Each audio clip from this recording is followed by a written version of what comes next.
Fake hate crimes and real state crimes abound as Jussie Smollett's ridiculous story finally falls apart, and the FBI's even more ridiculous story about the Trump campaign and Russian collusion falls apart as well. We will analyze why we are so keen as Americans to buy these hoaxes. Then, why national emergencies are not a national emergency, and the wall just got a couple 100 miles longer. I'm Michael Knowles, and this is The Michael Knowles Show.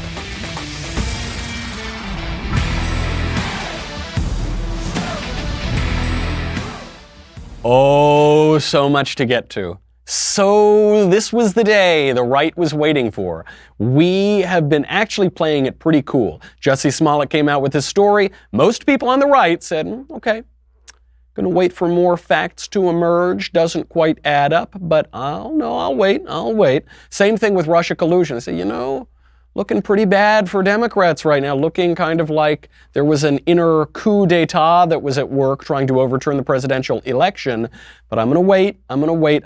Today is the day we've been waiting for. We will analyze the fake hate crimes and the real state crimes. But first, let's make a little money, honey, with Ollie. Ollie is wonderful dog food. Your dog's health is as important as every other member of your family, and it starts with what you feed them. But do you know what is in your dog's food? Ollie puts dogs first with vet-formulated recipes and fully transparent ingredients to give your dog the healthiest food possible. Ollie makes fresh meals for dogs with real ingredients that people can eat and delivers them to you on a regular schedule. You heard that right. People can eat this. I don't know that I recommend it, but they actually can. The big difference here is that for most dog food, according to the FDA, most dog food includes meat from the 4 Ds: diseased, dead, disabled, and dying animals. Actually 5 Ds, because it actually can include meat from euthanized dogs and roadkill. Doesn't have to be that way. Ollie makes fresh meals for dogs. They beat out store-bought dog food at a 10-to-1 on the palatability scale. All natural ingredients, no preservatives. Go to myollie.com, answer a few questions about your dog. They'll customize recipes to your dog, ship pre-portioned meals. They've delivered 5 million meals and counting. Shipping is free. If your dog doesn't like them, they have a money-back guarantee. Ollie is offering our listeners 60% off your first box, plus a free bag of treats at myollie.com/try/Knowles, Knowles. This is the best deal they have available anywhere. Go to myollie.com/try/Knowles, Knowles. 60% off plus a free bag of treats. myollie.com/try/Knowles. Check it out. So we now have the identity, probably. Obviously, we don't have all of the information yet, but we most likely finally have the identity of Jussie Smollett's white racist attackers. Do we have a photo? Yep, there it is. I always knew that Ralph Northam and Mark Herring were behind this attack. I always knew that the governor of Virginia and the attorney general of Virginia were behind. This was the most effective blackface I have ever seen in my life.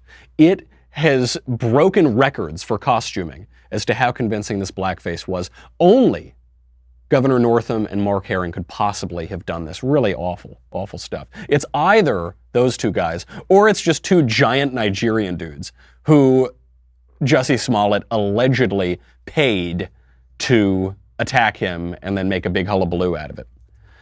I actually don't even now you've got the story fell apart, the 2 guys were caught, they're not white guys, they're giant Nigerian guys. Jussie Smollett follows them on social media, they go to the same gym. I guess at least one of them was an extra on Empire, which is the show that Jussie Smollett's on. They are now saying to the cops that Jussie Smollett paid them money to stage this attack. The attack story never quite made sense. There were a lot of inconsistencies. The Chicago PD now wants to talk to Jussie Smollett. Even now, I don't want to rush to judgment, but it does seem that all of the facts are pointing to Jussie Smollett staging this hate crime hoax. And never at any point were there really facts pointing to this hoax being real. The hoax, I'll let Jussie Smollett say it in his own words, but it always seemed pretty fake, so we all knew it was fake. Conservatives suspected this from the very beginning. We all suspected that this was fake, and yet America bought it. At least half of America bought it. And the question also is, why did he do it? Here is what Smollett says happened.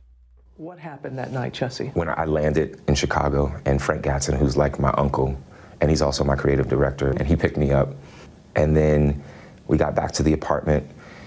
There was no food. And so I went out to Walgreens thinking that they were 24 hours and to have a smoke. Walgreens was closed. So I called him up and I said, hey, I'm gonna run to Subway, which was across the street, and I'm gonna get a salad. Do you want anything? I went to the Subway and got the order. During that time, I texted my manager thinking that he was still in Australia because he was on an Australian tour with one of his other clients. And I said, yo, call me when you can. He called me immediately.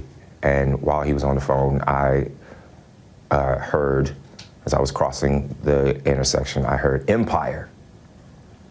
And I don't answer to Empire. My name ain't Empire. And I didn't answer. I kept walking, and then I heard Empire. So I turned around and I said, did you just say to me? And I see the attacker masked, and he said, this MAGA country punches me right in the face. So I punched his ass back. And then we started tussling. You know, it was very icy. And we ended up tussling by the stairs. Fighting. There was a second person involved who was kicking me in my back. And then it just stopped. And they ran off. And I saw where they ran. And the phone was in my pocket, but it had fallen out. And it was sitting there. And my manager was still on the phone. So I picked up the phone and I said, Brandon. And he's like, what's going on? And I said, I was just jumped. And then I looked down and I see that there's a rope around my neck. There you have it, an actor telling his story in a fairly compelling way. It's a little melodramatic, so immediately you start to think, not so sure about this. Obviously, a lot of questions come up. One, if he was on the phone with his manager, why did he put the phone in his pocket without hanging up? At what point did the phone go from he's talking to his manager to, hey, okay, I'm going to put it in my pocket now, but I'm not going to hang up on you for some reason. Puts it in his pocket, and then it falls out, but it doesn't break and it doesn't even hang up.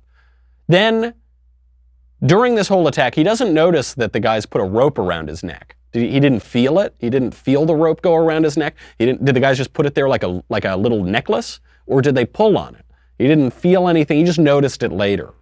One of the other aspects of this story that made people not believe it, of course, is that Chicago is not MAGA country. Chicago, the bluest state in America, or the bluest city in America, in the bluest state in America, Chicago is not MAGA country. One of the most corrupt Democrat towns in the whole country. This is MAGA country. Is there one Donald Trump voter in all of Chicago? No, because they get purged from the voter rolls. Maybe a couple dead guys. I don't know. Maybe the Democrats exhumed some dead bodies to go vote for Democrats in the presidential election. Turns out one of them was a Republican. They thought, damn, all right, we got to disenfranchise him again. The left totally believed this story. Nobody on the right believed this story. The right was right, as is often the case. No critically thinking person believed this story. And yet, we kind of held our tongue. We said, all right, well, we don't want to be accused of being racist. We don't want to be accused of not believing victims. Okay. So how did Jussie Smollett get away with this? If, as all of the facts now seem, because one thing, he said the attackers were these white guys, and then he identified the attackers walking away on camera. He saw where they were going, he identifies them. And then what I guess he wasn't counting on is that the cops were able to trace those guys, I assume through other cameras, all the way to their apartment. They had the stuff for the fake attack, and there were these giant Nigerian dudes who knew Jussie Smollett and who Jussie Smollett knew. So I think he wasn't counting on that. It's very hard to believe that he could have mistaken these giant Nigerian guys who the next day got on a plane for Nigeria because they wanted to lay low for a little while, that he could have mistaken them for white racists. How did Jussie Smollett get away with this? He puts it in his own words. I'm pissed off.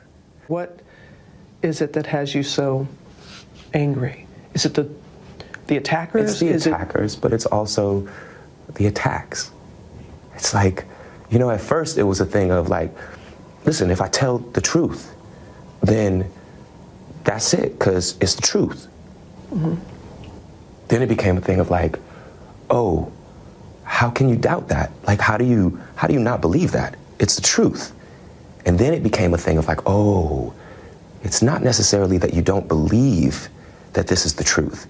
You don't even want to see the truth. The truth. The truth. The truth. But it's not the truth, is it? It's his truth. How could you not believe? This is my truth. This is the logical conclusion of, you can never question my reality. This is the logical conclusion of radical subjectivism. This is the logical conclusion of check your white privilege, check your straight privilege. You could never possibly have an opinion, a worthwhile opinion, if you are a white straight guy about what a black gay guy says happened, because you rank lower on the hierarchy of victimhood. So you can never challenge that opinion. And that allows liars like this guy to get away with it. And even from the very beginning, he says the guys came up to him and yelled, "Hey, Empire." First of all, nobody watches Empire. I guess this guy's trying to save his job on this TV show. I would not have been able to pick this guy out of a lineup. I have no idea who he is before this story came out. I watch basically no TV shows because nobody watches TV shows anymore. They all just stream shows and they'll pick one show and binge it for 3 weeks and then they'll go on to another show. But this is obviously self-aggrandizing. He's actually not a bad actor. This performance in this interview is pretty good. It's a little bit indulgent. It's a little bit acting class, so you start to, he's being a little prepared. He's a little too waxing philosophic here. You don't quite believe it. But this, nobody could question it because he says, this is the truth. And you can never question. Now, if it had been a straight white Trump supporter who were claiming an attack, then everybody could question the truth because he ranks lower on the hierarchy of victimhood. But Jussie Smollett, you can never question him, even though we all suspected it. Now, what does he do? He gets called out even by the interviewer on an inconsistency in his story. How does he respond? In exactly the way that the leftist culture has taught him to. But first, let's make a little money, honey. Let's do it with Ring. Ring's mission is to make neighborhoods safer, so that you never get jumped in the middle of the night while you're trying to just buy a Subway sandwich. You might already know about Ring's smart video doorbells and cameras that protect millions of people everywhere. Ring helps you stay connected to your home anywhere in the world. So if there's a package delivery or a surprise visitor, you'll get an alert you'll be able to see, hear, and speak to all of them from your phone. That is thanks to HD video and two-way audio features on Ring devices. I love Ring. Ring makes me feel much more secure. I love it so much that I have given it to my friends. I think it's a great housewarming gift. You'll feel really cool because you can talk to people dropping off packages, people trying to steal packages, people trying to break into your house, unexpected visitors. You can talk to them whether you're in the living room or in your bedroom or at work or on a beach in Boca. It doesn't matter. You can do it all through the cloud. If they steal your Ring doorbell, if the burglars want to steal the doorbell, you can have it already uploaded to the cloud, so it's fine. You can send it to your neighbors. It's fabulous. As a listener, you have a special offer on a Ring starter kit available right now. With a video doorbell and motion-activated floodlight cam, the starter kit has everything you need to be building a ring of security around your home. Just go to ring.com/Knowles, Knowles, ring.com/Knowles. So Jussie Smollett in this interview gets called out on an inconsistency in his story, which is that he didn't call the cops right away. Why wouldn't he? He has this attack, this major attack, he's racist, hate crime. He recovers, he's got a noose around his neck, I guess, but he doesn't call the cops right away. Why not? I don't have any doubt in my mind that that's them. Never did. Why did you hesitate to want to call the police? You know, there's a level of pride there. We live in a society where, as a gay man, you are considered somehow to be weak. And I'm not weak. I am not weak. And we are, as a people, are not weak. So I can accept that there was pride there. There's also privacy. You know, at the end of the day, look what has happened. Wait, I don't understand. So he's making two arguments. One, he gets called out for this glaring weakness in his argument. He says, well, it's because of society that I didn't call the cops. Yeah, that's the ticket, society. Why was it society? Because gay guys are considered weak. So I didn't, it was pride and society, and I didn't want to be considered weak.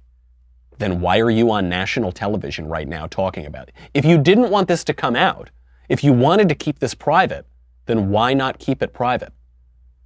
Well, I didn't want to tell the cops. I didn't want to seem weak. I'm perfectly happy to go on national television and cry on camera about it.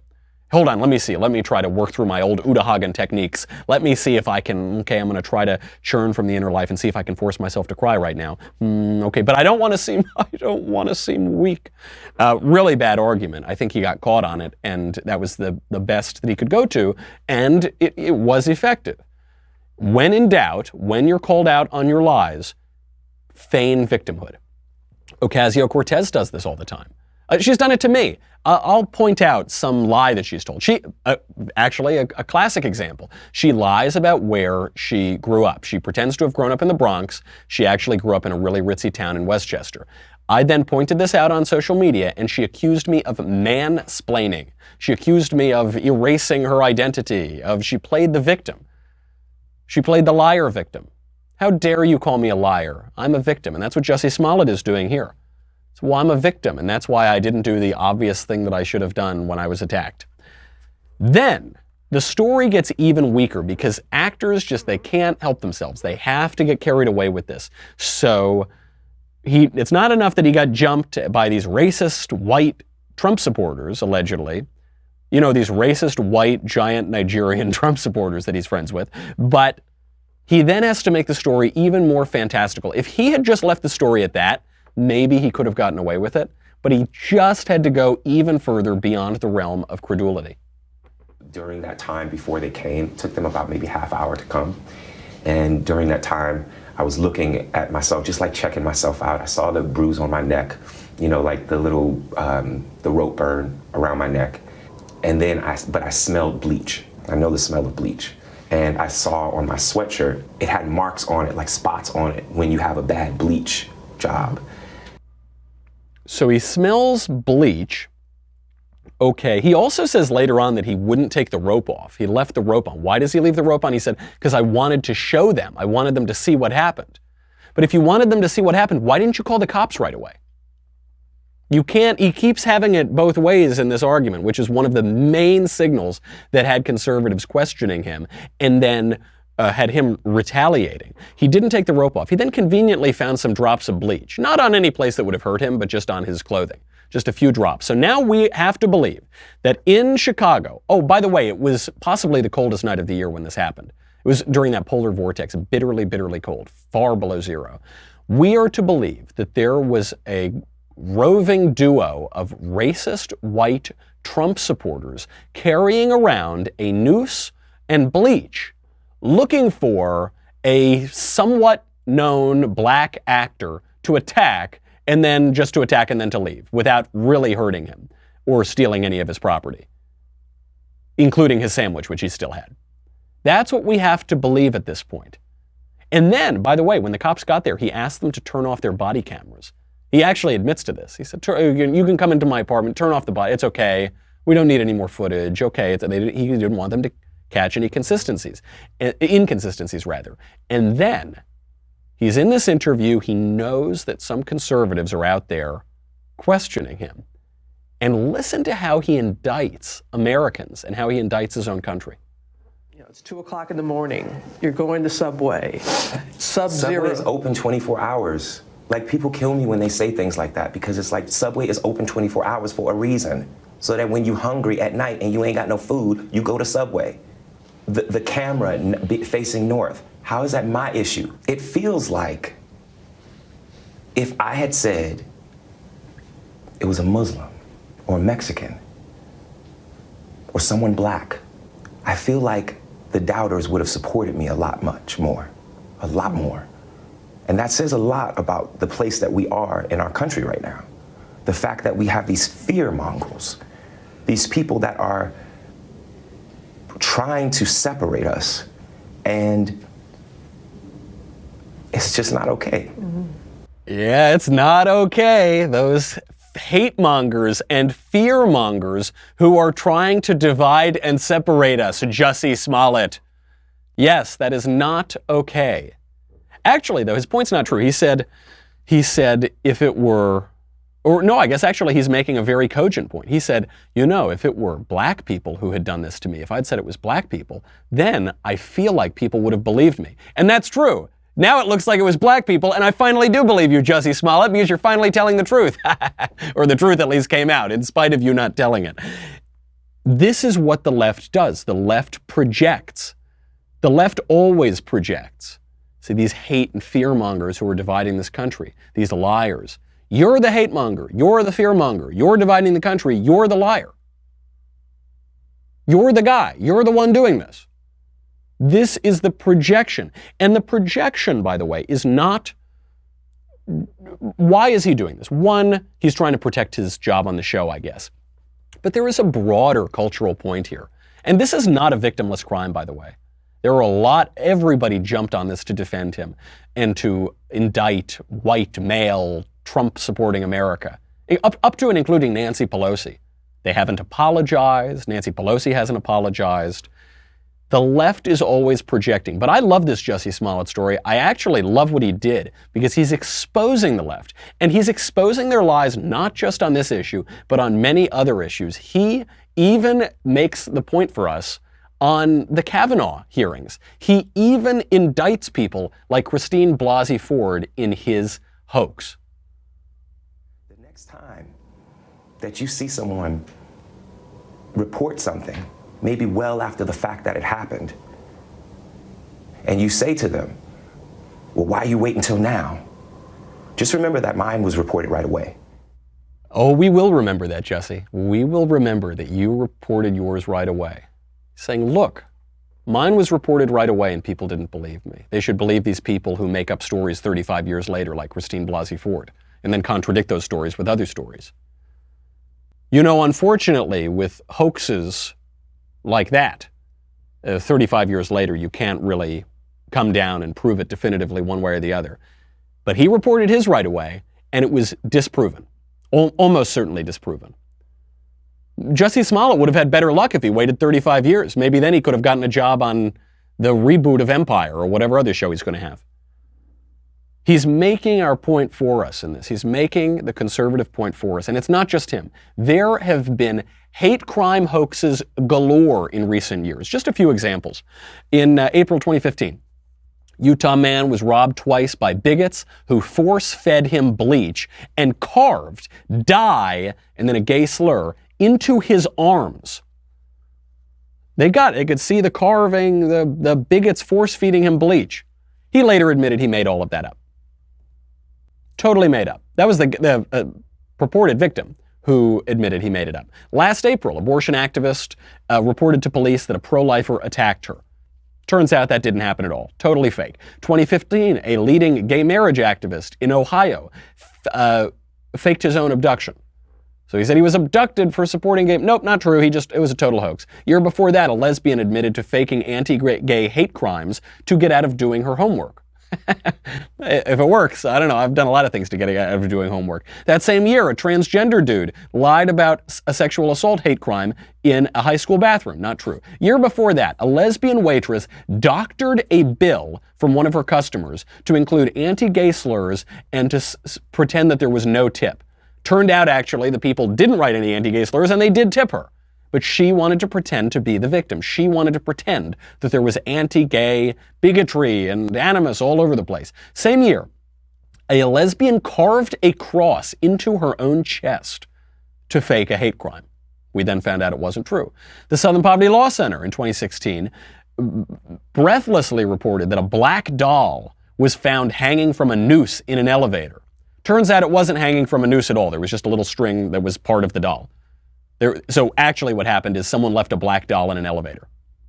Someone left a toy in an elevator. So, of course, you never hear any reported apologies from these people. Same year, someone hung a sign at their home 2 years ago, or 3 years ago now, I guess, 2016. It said, you can hang a N-word from a tree, equal rights he'll never see. This was widely reported. Oh, the awful racism in Trump's America. Turns out, the guy who hanged that sign was a black guy, and it was his own home that he hung it outside of. That's it. It was just a total hoax. 2017 in Indiana, there was a Nazi, anti-gay, pro-Trump vandalism at a church. Turns out it was the work of an anti-Trump gay man. And this gay man said, he actually gave away the whole story. And I'm naming a tiny little handful of all of the hate hoaxes that have gone on in recent years. Why did he do it? He said that the 2016 presidential election had left him, quote, fearful, scared, and alone. And he, quote, wanted other people to be scared with me. So the 2016 election provoked fantasies in this man's head. The leftist narrative is a fantasy. He's entertaining the fantasy, and that's why he's scared, fearful, and alone. But other people are not, because they're living in reality. So he wanted other people to be afraid, to be living in that fantasy with him. So what did he do? He took his fantasy and he tried to make it a reality. He tried to make himself a victim, because victimhood carries great currency on the one hand, and also because if he's living in a fantasy and he feels alone living in that fantasy, he wants other people to live in fantasy with him, and he has to turn the fantasy in reality. Why do we buy these? Why do we buy these stories? Why did the whole news media buy this ridiculous story? We'll get to that in a second. We'll also get to real state crimes in a second. And if we have time at the end, we will have to talk about the wall and the national emergency. But first, it's almost time for our next episode of The Conversation, featuring me, little old Michael Knowles.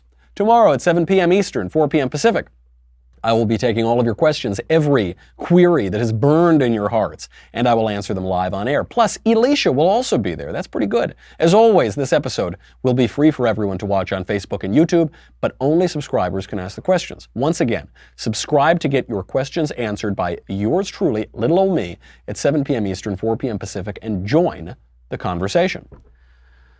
If you're on Facebook and YouTube, go to dailywire.com. We appreciate you if you're already there. You help keep the lights on. You keep Covfefe in my cup. We have a lot more to get to today. You know, you get me, the Andrew Klavan Show, the Ben Shapiro Show, the Matt Walsh Show. Ask questions in the mailbag coming up on Thursday. Ask questions in the conversation. Ask questions backstage. You get Another Kingdom. You get everything. You get this. This is the special... Tastes like the truth. Leftist tears. Tastes like the truth. Not like those crocodile tears you just saw on TV.